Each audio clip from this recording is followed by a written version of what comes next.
Today I'm showing you about water kefir. I got some grains for some whole milk kefir and I gained 20 pounds and they hurt my stomach because I don't do well with dairy.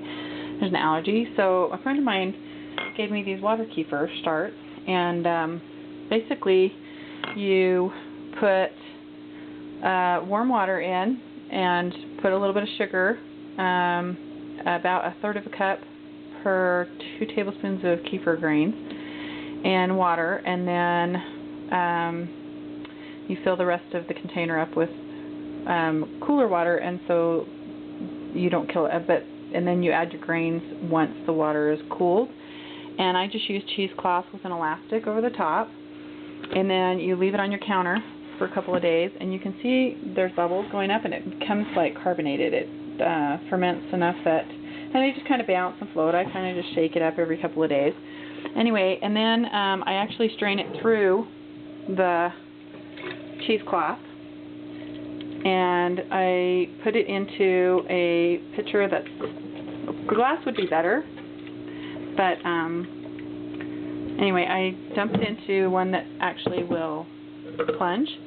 And then for this size jar, which is a half-gallon, fills up a half-gallon pitcher, I use 2 tea bags, and I just pull the tea bag completely out of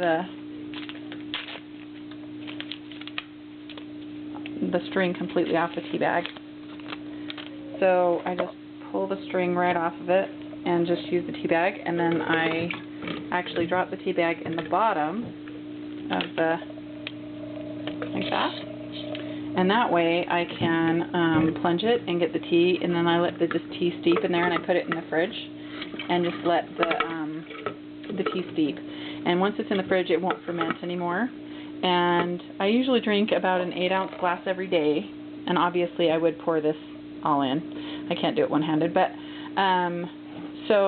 and then I wash out the cheesecloth and let it dry so I can use it for the next round. So this will last me about 5 days. So I pour the grains, once I've strained them, I pour the grains into this jar, and I just put them in the fridge and leave them in the back of the fridge for until I need to start it again. And they say when I was doing it for the first time to let it ferment for 2 days, but I never get, and maybe it's just because I didn't have enough grains because they were growing, but I have more now, but I just didn't get that fermented flavor and the fermented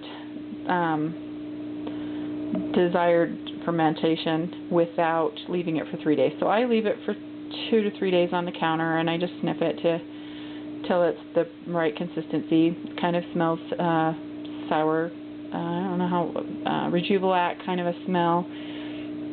And then once I'm down to my last glass of tea, then I will put the grains in with the warm, after I've melted the sugar in the water and then I've cooled the water, then I'll pour the grains in and I'll let it ferment for another 3 days, and then by that time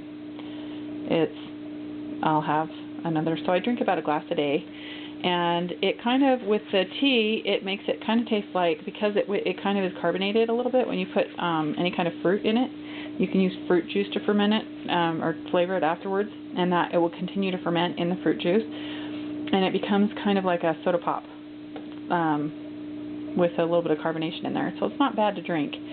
And I actually don't mind the flavor when I put the tea in there. When I drink it just plain, I don't like the flavor, but when I put the tea in, and I have probably 20 different flavors of tea that I'll just put in there depending on what I'm feeling or want for the day. And then you can already see that's only been in there for about an hour. That one bag was in there for about an hour because I was taking some pictures for my blog, but now you can see it's already colored, and I will start fermenting again in a couple of days and just keep it on the counter like that, and it keeps any bugs out, and then I can strain it right through the cheesecloth.